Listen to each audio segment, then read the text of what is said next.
Hey guys, welcome to the eighth episode of the Sports Zone podcast. I'm joined by Aslam here. What's up? We're getting ready to kick off our eighth episode. Yes, it has been quite a while since we recorded our last episode. Our sincere apologies. I know some of you guys were telling me, man, where's your podcast? When's the next one coming out? Well, here you guys go. Thanks for your support as always. hmm So eighth episode, we don't have a guest this week, but we do have a lot to talk about. So make sure you tune into the whole show. Obviously, same old schedule. For those of you who are new, we'll be talking MLB, followed by the NHL, and then the NBA, and then our question of the week. Awesome. Do you have anything to say? No, man, sounds good. So we should get on to the MLB now. Yeah, let's do it. Obviously the Jays, last time I believe we made a podcast, they were in the middle of the winning streak. That was 11 games. Update us on how it's going so far with the Blue Jays since their winning streak ended. I know Marco Estrada has 4 wins in June so far. So what can you tell us about that? Yeah, so you just pointed out there. I mean, Marcus shot at 4 wins in June. Obviously, that's not the headline news here. But I think that is a sign of what I'm going to talk about and how the Blue Jays, though the winning streak is over, the Blue Jays are playing some very solid baseball. It's been really fun to watch, obviously, as a Jays fan. And I can tell based on looking on Twitter and looking on Facebook, a lot of people, jumping onto the bandwagon and really wanting to be a part of this. I mean, I know we all hope it's going to last a little bit longer. Obviously the streak's over, but they're showing really good signs. Obviously, I'm not too sure when we recorded the last podcast, but in Boston, we did see them come back trailing by I don't know how many. They ended up scoring I think 9 runs in one inning in that game. They came with a huge comeback there. Just recently in a series with this weekend against the Orioles, I believe it was yesterday. The Jays, scored 7 runs in like the second inning. And ended up taking up a lead, but then obviously losing. But the Jays definitely playing some really good baseball. Yeah, Marco Estrada from nowhere has been absolutely spectacular. If you ask anyone, I don't think anyone ever saw this coming. Obviously, he wasn't even a starter at the beginning of the year when the Jays cracked open in spring. The bullpen hasn't been very good. Obviously, it was good enough to keep the streak going, but these last couple of games that the Jays have lost have showed us that the bullpen does definitely need some working on. But one thing I noticed during the streak and during this hot run the Blue Jays have been on, they're getting a lot of production from the guys that the bottom of the order guys, the people that you don't expect to get huge production from. I mean, if you look at Carrera, he just hit a big home run, a 3-run home run this past weekend. He's at the bottom of the lineup. Chris Colabello obviously wasn't even part of the Jays at the beginning of the year. He's still red hot, still hitting in 300s, And then you have your normal guys. I mean, you look at Batista. I mean, yes, he might not be hitting up those huge numbers, but he's quietly, just driving in runs as usual, doing his thing. Obviously, Encarnacion, he's getting back into the swing of things. I think that it's still definitely a power threat, batting fourth. Josh Donaldson, he's cooled down a little bit, but he's been quite impressive, obviously. Kevin Pillar, man, this guy gives it his all. I mean, he helps on the offensive side and the defensive side. I believe this last week he's hitting over 400. He's made some spectacular catches, and he cost the Jays a game not too long ago. I believe it's the one that they lost the winning streak on, if I'm not mistaken. But he made up for it. He had a great series against Baltimore. Looking at the Jays right now, obviously Aaron Sanchez is on the DL. R.A. Dickey unfortunately lost his father. Rest in peace to him. He was on the bereavement list. He's coming back. And obviously with the big game I was just talking about, where the Jays were trailing 7-0, after one inning or so, they had to obviously make roster moves because of bullpen that used many arms. So Todd Redmond's on his way back up. But the Blue Jays obviously starting a big series in Tampa Bay, and as I've said before, these rival opponents that the Jays have. You got to win those games. Obviously, the Jays haven't fared well in Tampa Bay for most of the part. So we'll see if they do a little bit better this time around. Perfect. So who do you think the Jays need to acquire? So, I mean, this is obviously a big topic of discussion. I mean, you're looking at the Blue Jays team, contending. And, I know some people will say that, the Blue Jays they always do this. They start well and then they fall apart just like every other Toronto team, blah, blah, blah. Well, I mean, you might have a point here. I think the Jays are really playing well, and I mean, obviously, they are definitely in contention. And it would be a shame not to, make any moves. So I mean, at the beginning of the year, when you looked at the Jays team, obviously they lost Melky Cabrera at the beginning of the year. People were saying, we need that corner outfielder, that big bat that can, come back and fill that spot. I mean, obviously we had Donaldson and Martin, but some people were, calling for another outfielder. And obviously Pompey didn't pan out, and I think people started to panic. But obviously Pilar moved from left, he's moved to center, he's done a great job. So I don't think that's a big problem. Obviously the offense has been spectacular, so no need to get a bat. I think now the question is, do you want a reliever or a starter? I mean, obviously it'd be nice to get both, but if you had to pick which one would you do? Now, I think we should look at both of them. Now, the bullpen, like I said, it's been in question. Brett Cecil yesterday blew the game. The bullpen hasn't been very solid. I mean, there has been some good spots. I mean, you have players that I guess maybe some of the people haven't heard of who have, stepped up. Steve Delabar, he had a rough year last year, but, he's come back and he's been the guy that he used to be, I think, 2 years ago. Osuna, he brings the heat. He's been pretty decent. Cecil hasn't been very good. Loop hasn't been too good, if you ask me. Bo Schultz has done a pretty good job, if you ask me.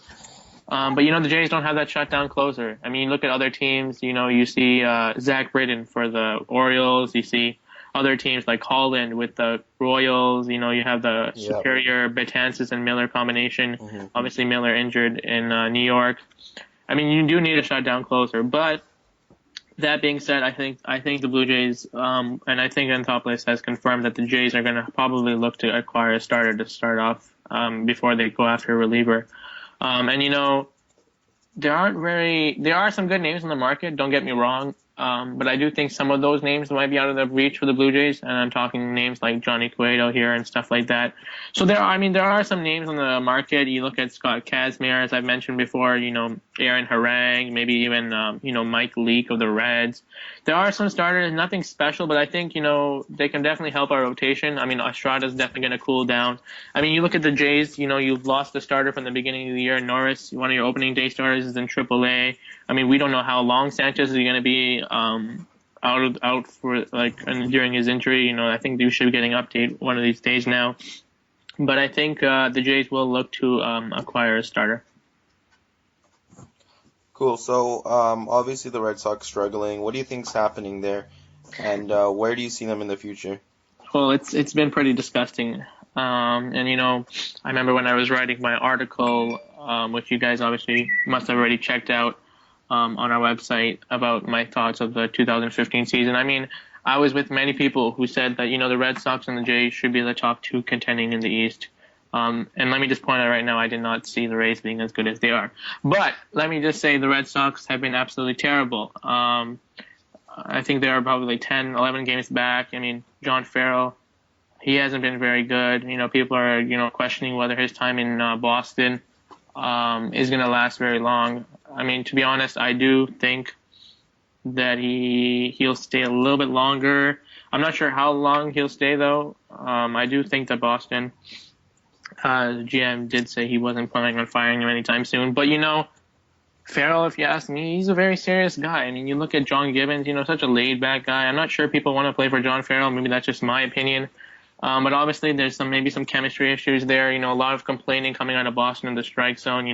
David Ortiz just tossing his bat casually. And I don't know what he's doing as a veteran. You would think that he would have a better professional demeanor. But, I mean, it's not been pretty there. And, obviously this past offseason, they acquired, Pablo and Hanley Ramirez. Those were two big acquisitions. And, when you have a team with that good of an offense and basically no pitching, I don't know how patient the fans can be.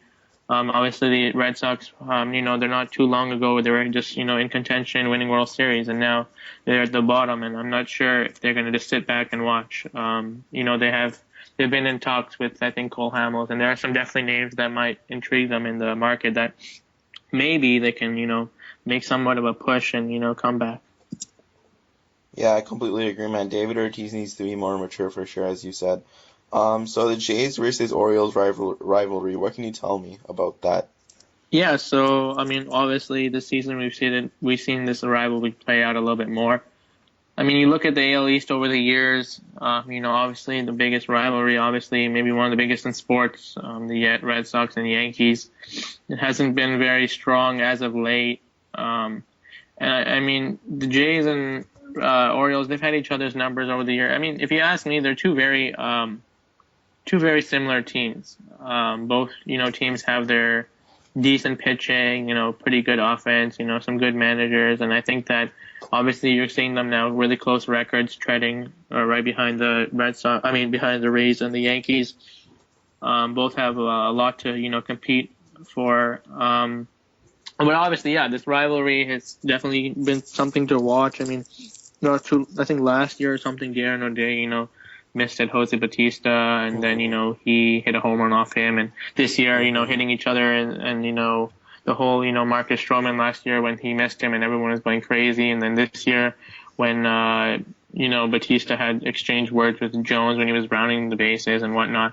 Anyways, the point being, I think that's becoming a little bit of a rivalry. It's been, fun to watch these two teams go at it. Obviously, the Jays lost this series this past weekend, but it's definitely becoming a rivalry, and especially now that the AL East is not strong as it has been in the past few years. I think that this could be something to watch for sure. Yeah, for sure. It's absolutely an awesome rivalry. Even I had a bit of fun watching it. The limited time I had to watch it with exams. So, quickly with trade deadline coming around, what is some news around the league, and possibly some trade rumors going around? Yeah, so I mean, obviously we talked about this last episode, and I think the last couple of episodes now. There hasn't been really many moves um, to take note of over the past couple of days. I do believe Bronson Arroyo did get traded from the Diamondbacks. I'm not too sure what was going on there, but still some people on the market. I mean, Johnny Cueto, I can't see him lasting in Cincinnati. And let me just bring up an interesting point here. Obviously, Cincinnati, and I know I mentioned to you off air that Cincinnati obviously hosting the All-Star game this year. And when you're hosting an All-Star game, people coming to your city, and there's so much excitement about Cincinnati. I mean, sometimes if I'm not mistaken, you want to look like a good team. I mean, you don't want to be one of the worst teams in baseball hosting an All-Star game. So I think the Reds might be holding up a little bit, not trading Cueto, maybe even Papelbon. Right now, I think maybe they're waiting till the All-Star game, which is a little bit of a dilemma if you ask me. But nevertheless, yep, Cueto, I can't see him lasting there very long.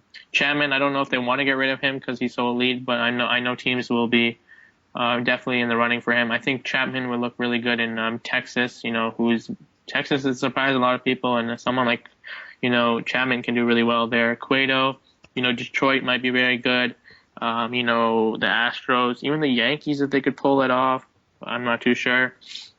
But there's a lot going on around the league. I know one of the biggest things people are talking about is the All-Star voting, and I know we've talked about this as well. Snubbing all those 7 votes, 6 million votes that they had. Obviously I think I talked about last episode. The Royals were just totally for some reason taking over the All-Star game voting. But just in, Don Cherry has come up pretty clutch, and Donaldson is 30,000 votes away from first place for third base. So like I said, I think that fans are really starting to vote. So that's been pretty big news. Obviously, some other news: Alex Rodriguez hit his 3,000th hit. Obviously, just like Derek Jeter hitting the home run off the Tigers. And the fan who caught it, obviously not willing to give the ball back. Obviously, he calls himself, a professional MLB home run ball catcher, and he's obviously trying to milk it as much and get as much money as he can. And then obviously New York taunted A-Rod in the paper the next day, showing him, with a steroid needle in his hand instead of a bat. Some other news, obviously, Jays apparently have checked in with Francisco Rodriguez, who I did mention I would like to see the Jays get rather than Papelbon. But a lot of people still think Papelbon might be the best fit for Toronto. And another really exciting news that I think maybe we can talk about next week is that the first ever female MLB player might be on her way. Yep, sounds awesome, man. So you want to talk about the NHL? Yes, so obviously, very exciting week coming up for fans all around the league, not just Leafs fans like yourself. I'm sorry, Aslam. But before we talk about the excitement coming up at the end of the week with the NHL draft, obviously, the Chicago Blackhawks won the Stanley Cup final. Obviously, a great final. They won in six, as we predicted. What can you tell us about that? What are your thoughts? Are you surprised? What did you like? What were your thoughts on that little delay of the Stanley Cup to arrive to the arena? What can you tell us? Oh, well, firstly, I'd like to say that obviously it's not a surprise that the Chicago Blackhawks won the Stanley Cup. They were the favorites going into the series, as I said on this show. I just couldn't see them losing to Tampa Bay. But I mean, Tampa Bay shouldn't, be too disappointed in themselves.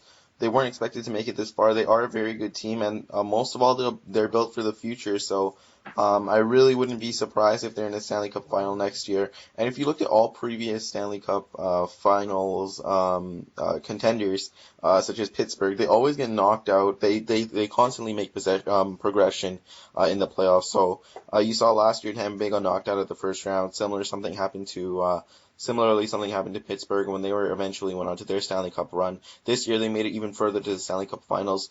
Next year, I expect them to make it just as far, maybe push for the cup, but I think that making another Stanley Cup Finals wouldn't hurt them at all. So moving on to Chicago, obviously they win the cup, no surprise there. One thing that is going to happen now to Chicago is that they're going to have to tear down the team a little bit, just because Kane and Taves are receiving, I believe, $4 million increases each on the cap, so they will collectively take up about more than 25% of the cap, as it will be around $70 million, and those two combined take up 21. So, as Bob McKenzie of TSN said earlier this week, Patrick Sharp will be traded.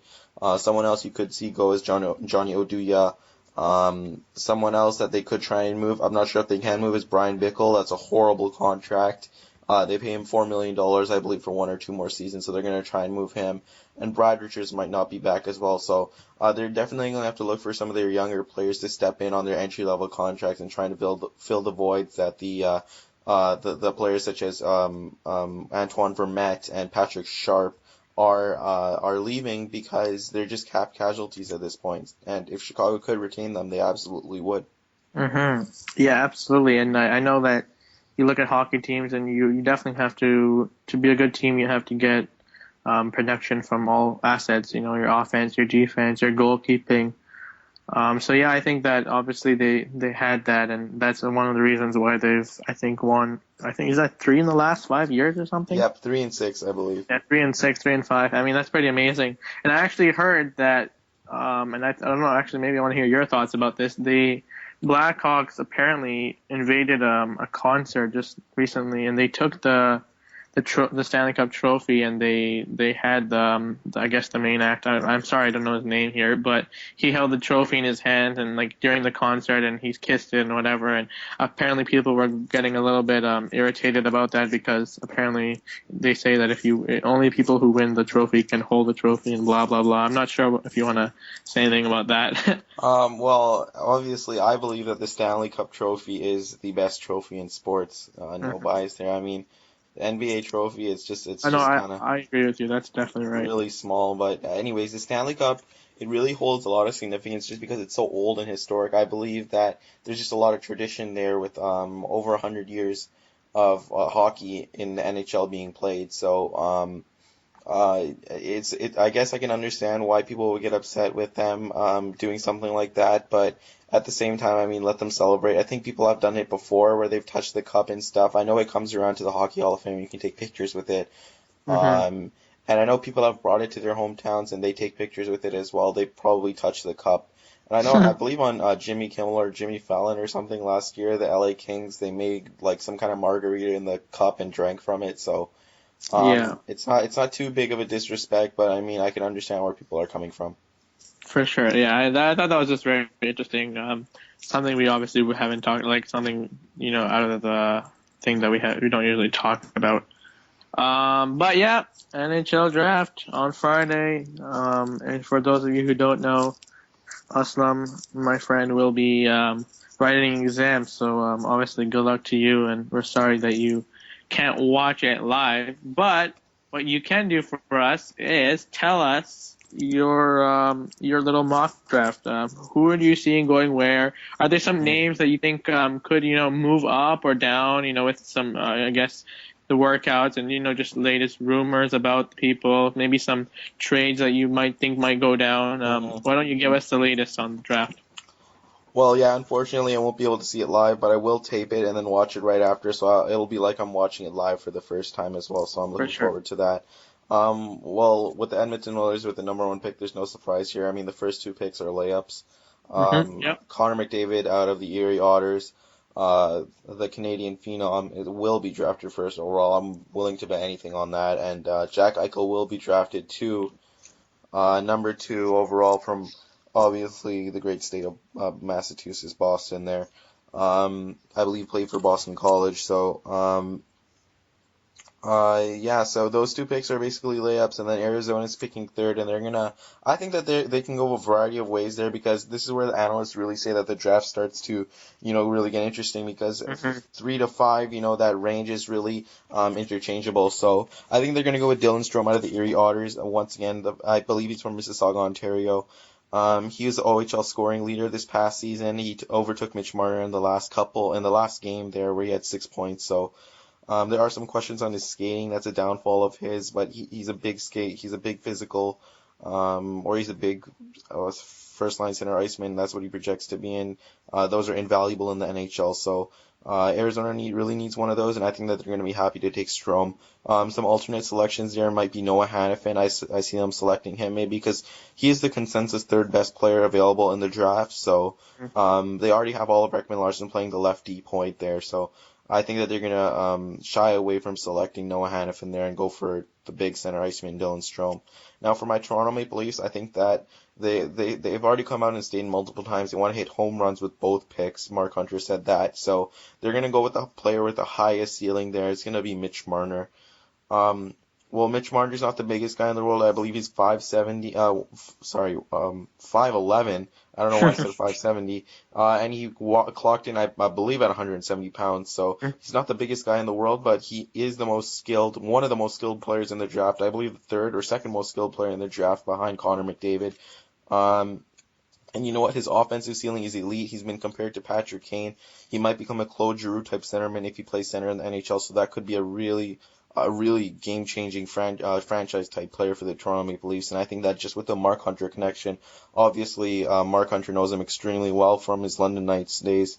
I think Much Marner is the go-to guy there for number four. I think an alternate type player that the Toronto Maple Leafs could select is Noah Hannafin. But more recently, we've heard news of the Toronto Maple Leafs being linked to Ivan Provorov of the Brandon Wheat Kings, the Russian defenseman who came over to North America a couple seasons ago. He's a smooth skating defenseman that really has no weaknesses in his game, but I think that he's going to go a little bit later in the draft. Maybe the Toronto Maple Leafs try and acquire an additional pick to get him, and he's an absolutely elite player in his own right. So at number five, the Carolina Hurricanes and their team will be happy to select Noah Hannafin at that five position.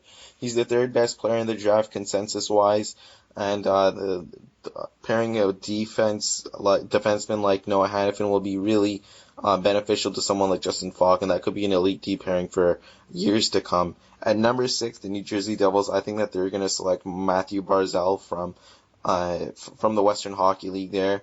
And I think that he was injured for a vast majority of the season, but you really could see what he did in the under 18 tournaments for Canada there at the World Championships. He was an absolutely elite player for Team Canada, and maybe if he wasn't injured, he would go top five. So and the New Jersey Devils pick Matthew Barzal, in my opinion, there. Then we can move on to the Philadelphia Flyers, and I think they're gonna pick Ivan Provorov, as I stated earlier. Ivan Provorov is an elite defenseman. He should be an elite defenseman. He is an elite defenseman at the junior level already. 61 points in 60 games for the Brandon Wheat Kings in the WHL. He's adjusted to the North American game very well. He looks like a smooth skating left-handed defenseman with no real flaws in his game. I compare him to Duncan Keith. I think that he can really be an elite defenseman in the draft. Some say he's better than Noah Hannafin, so the Philadelphia Flyers will be extremely excited to select him to go along with players like Samuel Morin and Travis Sanheim, who they selected last year. And then at number 8, the Columbus Blue Jackets with GM Jarmo Kekalainen, who is also, I believe he's Finnish. I think that they're going to select Mikko Rantanen. And the reason I believe that they're going to select Mikko Rantanen is just because he's a big right-handed shot. Should play right wing in the NHL. He's big, he's creative, he has skill, he's good defensively, he's comparable to Marian Hossa. So they're going to be extremely happy to select someone like Rantanen there who can help. I mean, if I were to put my money on it, I'd say the Columbus Blue Jackets will make an extremely tough push for the playoffs. I think that they might get in next season. They would have gotten in this season if it weren't for all those injuries. So. The Columbus Blue Jackets are almost there for me, a perennial playoff team, but Mikko Rantanen will help them get there that much quicker. At number 9, I believe that the San Jose Sharks will select Pavel Zacha. Pavel Zacha is a big Russian forward who has a lot of boom or bust potential. Some say he might be a bit of a bust just because his skating isn't too great and his point totals weren't so great from the regular season. But you saw what he can do. He's extremely fast. He's big. He's strong, and he might end up being one of the best players from this draft, or he might end up being nobody. But Yeah. you know what? He's an elite player at the junior level. He might end up being a franchise forward. So the San Jose Sharks are willing to take a flyer on him. And at the number 10 position, I'm only going to do the top 10 picks because after that, I think it gets a little bit tough to predict just because everyone's top rankings from pick 11 to 30 really change from person to person. So at number 10, the Colorado Avalanche will select Zachary Werenski. And although he's a right-handed shot, the Avs need defensemen. I think that Werenski can play offside, and he's an elite offensive defenseman who will really help them in the coming future. I mean, Tyson Barrie and Eric Johnson are good right-handed defensemen there, but Werenski will be an extremely good defenseman out of Michigan, and he should be NHL ready in a couple of seasons. I don't think he steps into the NHL right there.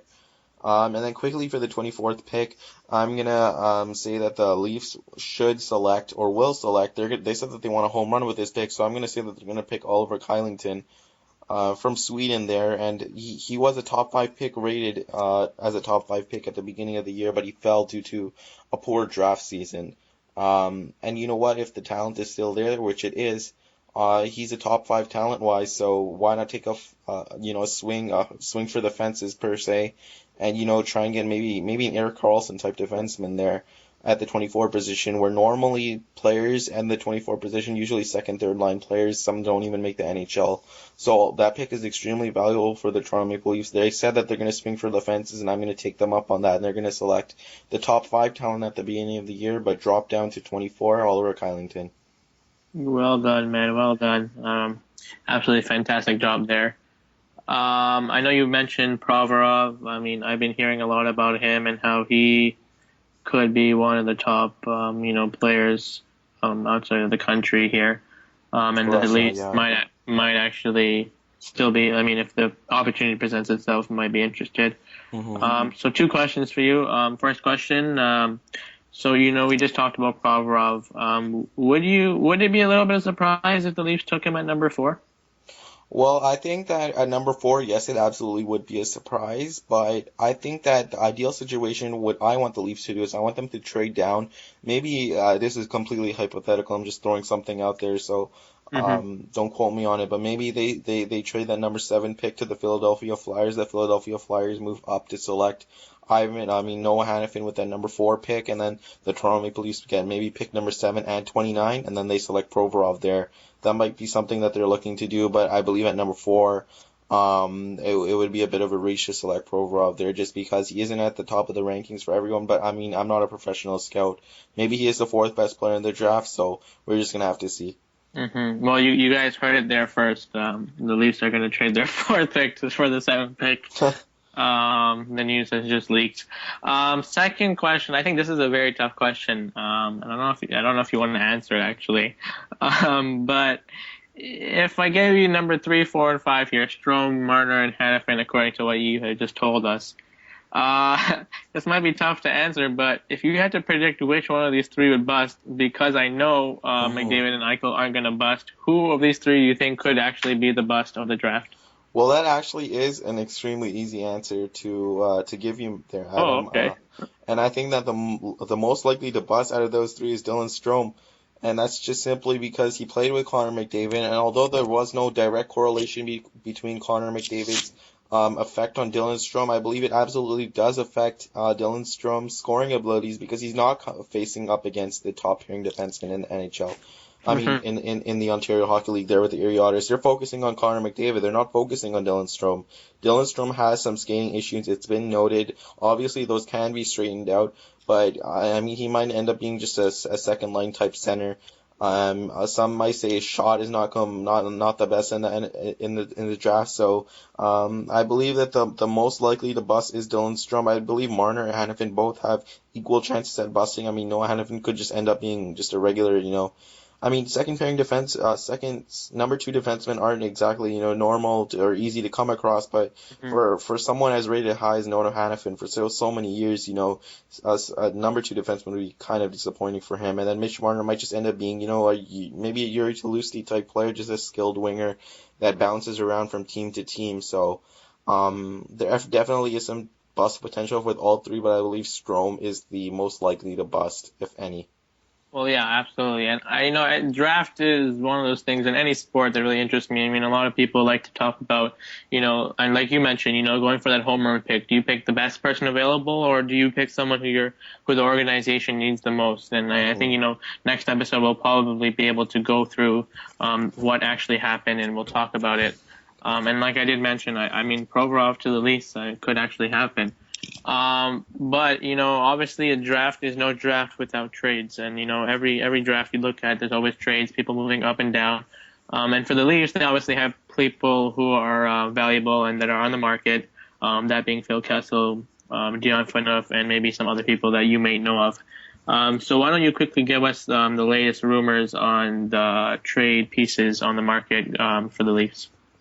Well, firstly, there was a report that came out that Phil Kessel's asking price was too high. I believe Pierre LeBrun asked two Western Conference GMs there what their opinion was on the Phil Kessel talk. So some say that the Phil Kessel price is high. There was a report that came out earlier today or yesterday that the Penguins are kicking tires on a Phil Kessel trade. I don't think that they have the assets the Toronto Maple Leafs are looking for without a first round pick this year in the entry draft, and obviously the Toronto Maple Leafs have the second round pick next year from the Pittsburgh Penguins in the Daniel Winnick trade. So I don't see him going there. I think the Leafs are perfectly fine with asking a high price for Phil Kessel. I mean, how often do you see players like him go on the market? They will have to take back a bad contract there because 8 million for 7 more seasons, I believe Phil Kessel um is owed. That's definitely a large financial burden to take on for any organization. So they're gonna have to take back a bad deal, and then I'd maybe look at a first round pick and then a young player under the age of 25 maybe that has top six potential or top pairing, top four potential as a D man or a forward respectively. So. Maybe somewhere in that ballpark. I'd love to see him move for maybe the sixth overall pick, and then maybe taking back a Ryan Clough or someone like that from New Jersey. But I doubt that happens. We're just gonna have to see at this point. Brendan Shanahan is very good at not letting information leak out to the media anymore like it used to with the Toronto Maple Leafs. So. And then on Dion Phaneuf, there was a report on the weekend from the Red Wings beat reporter that they are no longer interested in Dion Phaneuf. And that might come as not a huge shock just because Mike Babcock pushed for Dion Phaneuf to become a Red Wing at the trade deadline. And then obviously with Mike Babcock coming here on the 8-year deal, he might want to work with Dion, increase his trade value and trade him off at the trade deadline.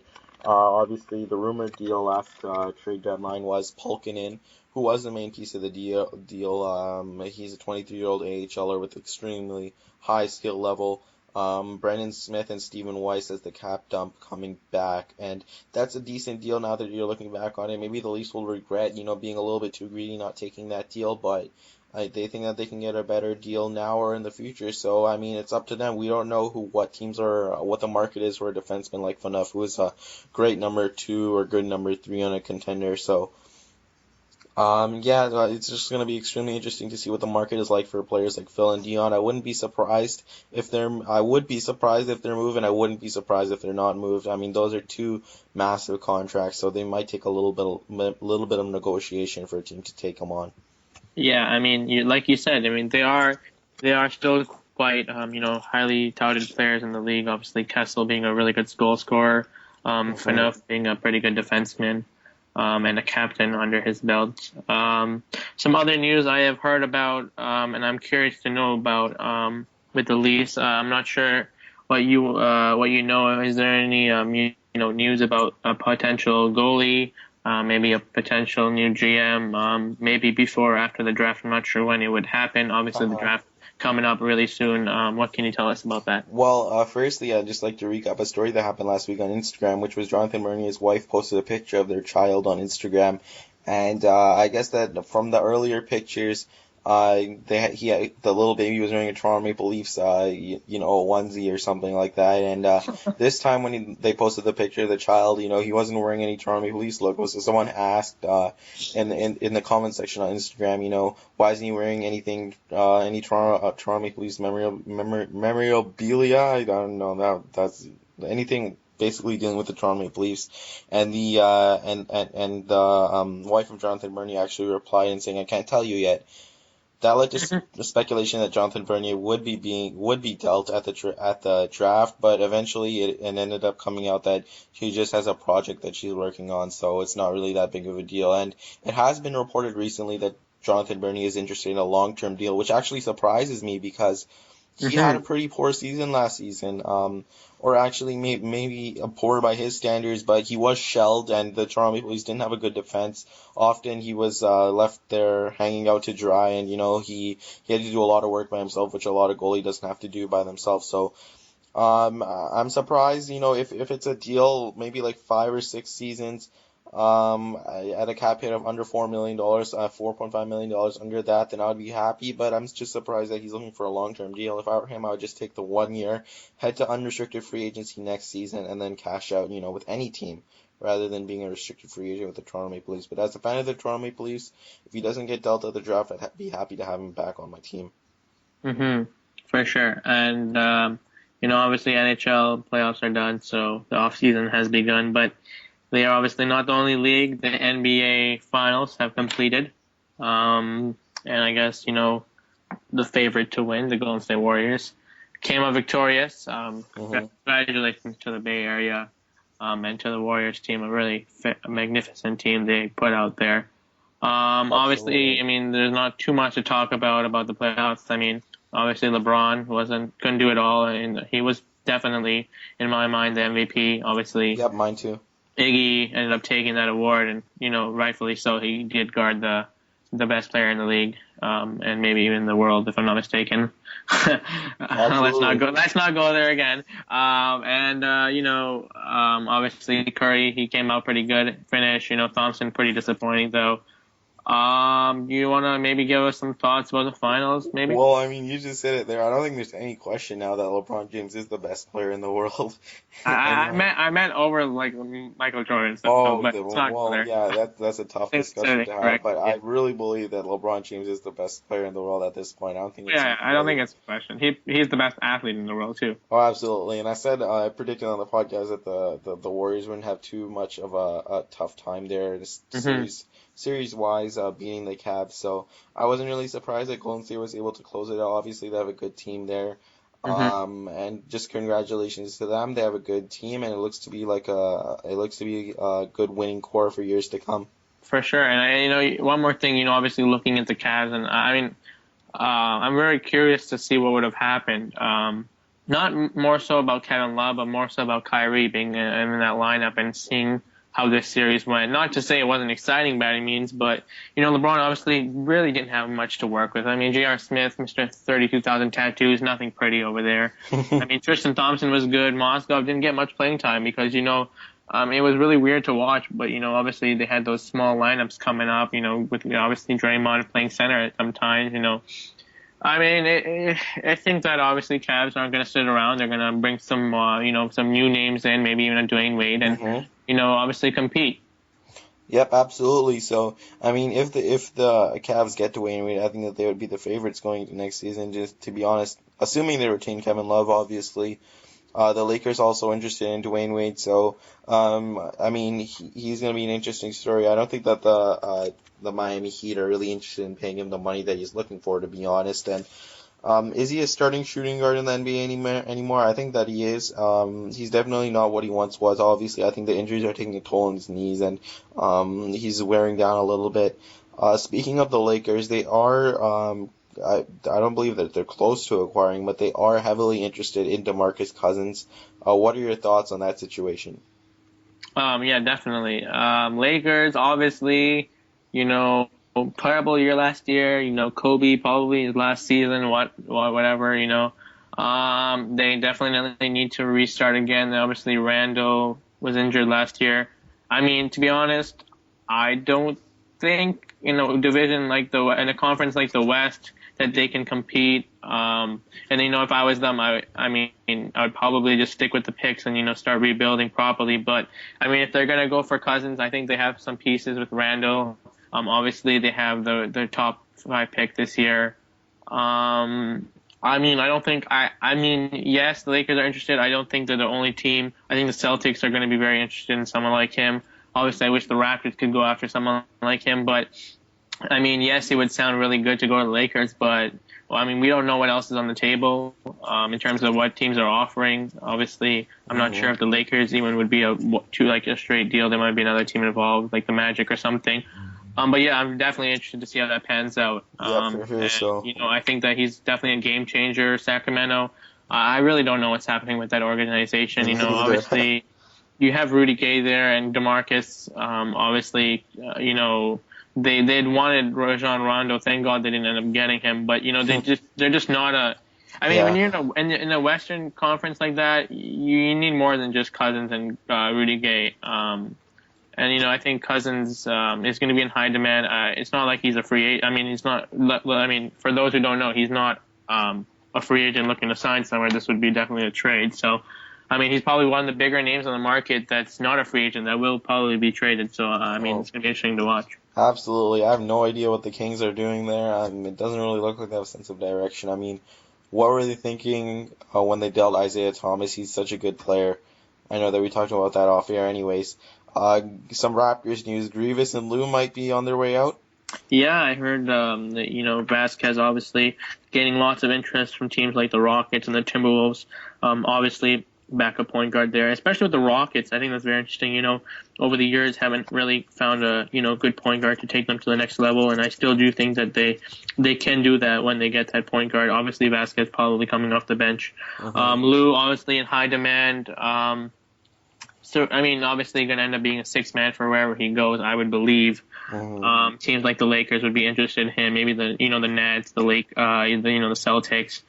He's a game changer. I think that I would like to see him on the Raptors, but I'm not too sure that the Raptors can offer him as much as other teams will. But Absolutely. I what's mean, more interesting? Sorry, go ahead. I mean, those two are kind of a liability on the same team. I mean, on the same when they're on the court at the same time, don't you think? Exactly. So, I think that you should keep Lou Williams, trying to retain him at all costs, and trying to trade Grievous. I mean, Grievous is an extremely good player, but you just can't deal with them both on the same at the same time on the court. It's just too much of a defensive liability. Yeah. So, did you want to say anything there, or we're gonna move on to Anthony No, Bennett? we're gonna move on. I was just gonna add on to what you just said there. I mean, obviously Lou Williams, he's obviously the big time scorer, and obviously when you don't have DeMar and Lowry shooting the ball well, he's definitely someone that you love to bring in. Just pull those ISOs, let him shoot the ball. Grievous, obviously, he's had those nice threes with those shimmies, but I mean, you're right. They won't keep both. If I had to actually guess, I think Lou is probably on his way out. Grievous probably has a better chance to stay, only because, there's too much interest in Lou Williams, especially after winning the 6 man. But that's just my thoughts. Absolutely. So, there was a report out there that Anthony Bennett, the former first overall pick, is on the block. He's not really a fit in Minnesota anymore. There were reports that he came into camp last season overweight, and then he did work out a little bit more, and he got back into shape. I don't think it's fair to declare him a bust at this point, but he has been pretty disappointing. Obviously, his athleticism is his main attribute there. I think that he's not going to be a Timberwolf by the end of next season, but where do you see him going? Well, yeah. I mean, 5 points per game. He's nothing special. I mean, Oh to be no. honest, I've heard people say he should come to Toronto and give this guy a new start. No thanks. To be honest, I had no idea where he's gonna go. I mean, I don't know anything about who would be interested in him. To be honest, obviously there is gonna be teams that are gonna take a chance on him. I think I could throw out any team there. Probably would probably Oh, say yeah, okay, absolutely, why yeah. not? I mean, I don't think they're looking for much in return. I mean, what can you actually get for someone like him? To be honest. Well, I mean, But yeah, I think that he's definitely sorry. not going to be a Timberwolf. And to talk about the Timberwolves a little bit more. I mean, one thing that we have obviously just heard today, and one thing I'm not too impressed with, and I know you're not happy about, is draft picks being leaked and stuff, and Mhm. it has been confirmed that the Timberwolves are going to select Karl Anthony Towns on Thursday at the NBA draft, first overall. I know you might have, if I'm not mistaken, said that they would deal the pick. You would think they would deal the pick. I think that Karl Anthony Towns is a great player. You bring him in with with Wiggins, and you have guys like Pekovic and Rubio and some Levine. Obviously, I think they're going to be an exciting team to watch. I still don't think they're ready to contend, but what do you think about that?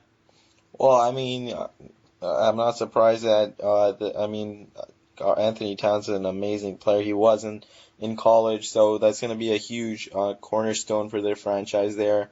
I think that the Minnesota Timberwolves are absolutely headed in the right direction. I think that sooner than later they're going to have to trade one of Rubio or Levine. I don't know if you agree with me there, but it seems that Levine is their guy there, especially in the West where you need to be a little bit more athletic at that number one position.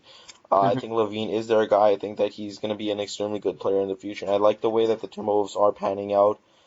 So moving on, uh, the Cleveland Cavaliers, it has been reported that they're going to look to involve LeBron in all offseason decisions. What do you think about that?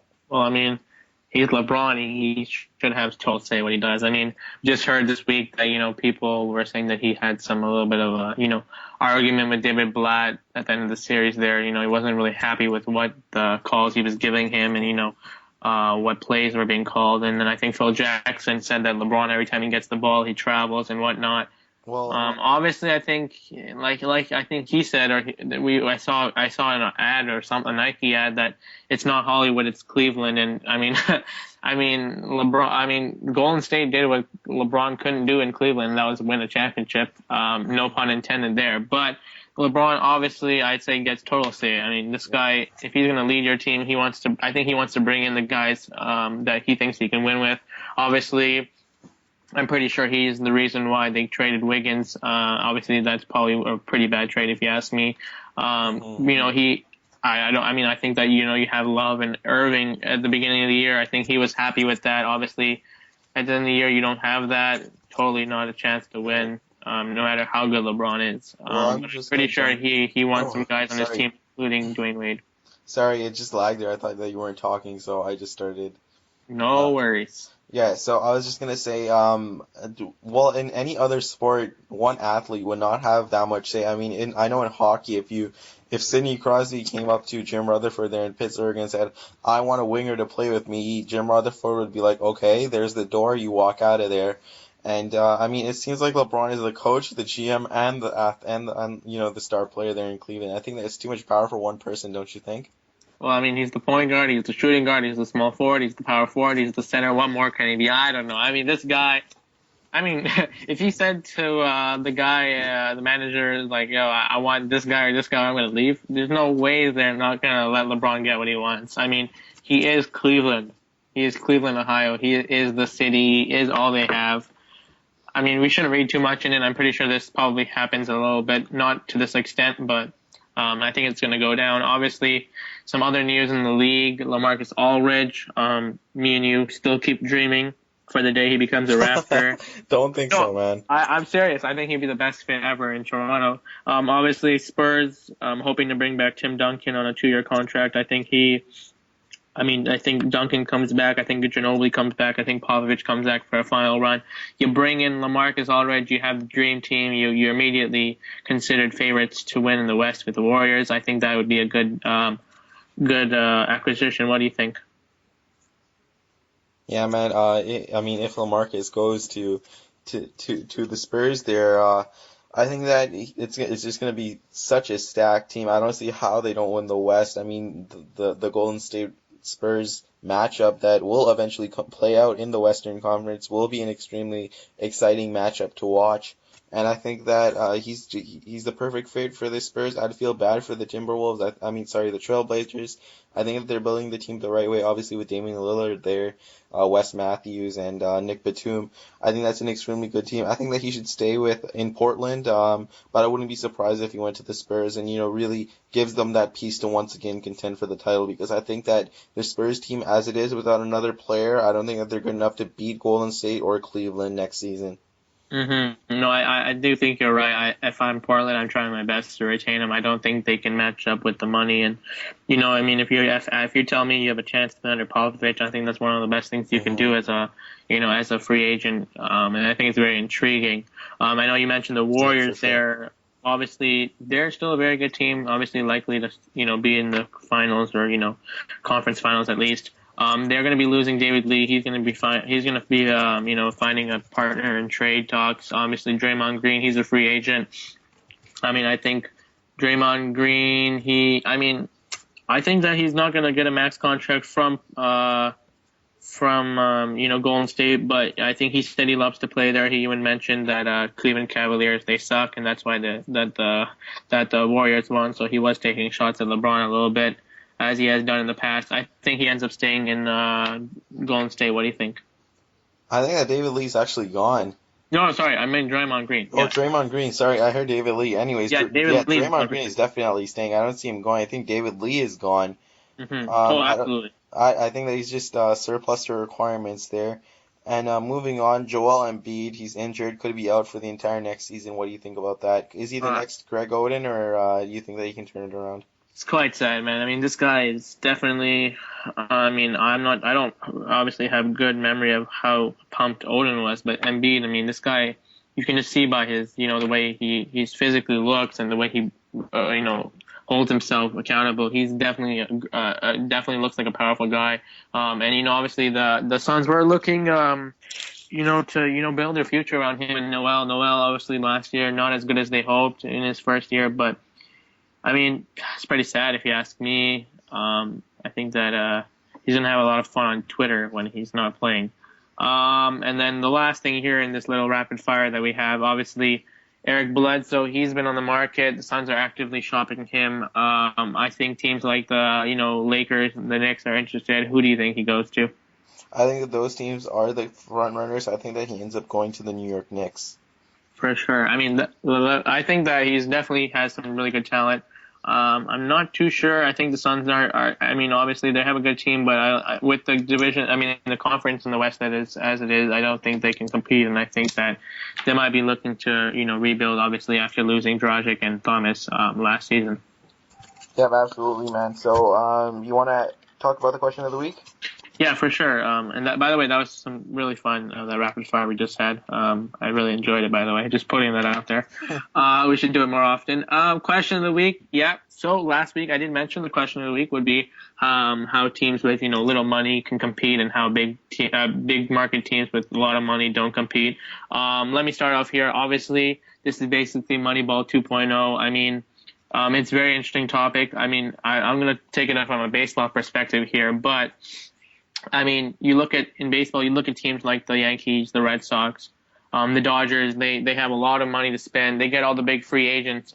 I mean, how else do you put rotations together? I mean, you look at rotations like the Nationals with Scherzer and Strasburg and Zimmerman. You look at the Dodgers, Greinke, Ryu, and you have Kershaw. You look at the Detroit Tigers of the past. You had, I mean, David Price, Verlander when he was in his prime. Anibal Sanchez. The whole works there. You look at the Red Sox, they got, Sandoval and Hanley Ramirez, two of the biggest names in the market. Teams like the A's and the Rays, they've always been able to compete. So, I mean, from my perspective, I think that teams with little money are able to compete, especially in baseball because, baseball, unlike basketball, and basketball, I mean, it's not really, doesn't seem as evident with big market teams because, just the way it is. But I think in baseball, obviously you need a full team, and three players can't carry your team, as we've clearly seen with Boston, for example. I think a lot of this comes from the draft, building from within. The Rays and the A's have done a really good job with that.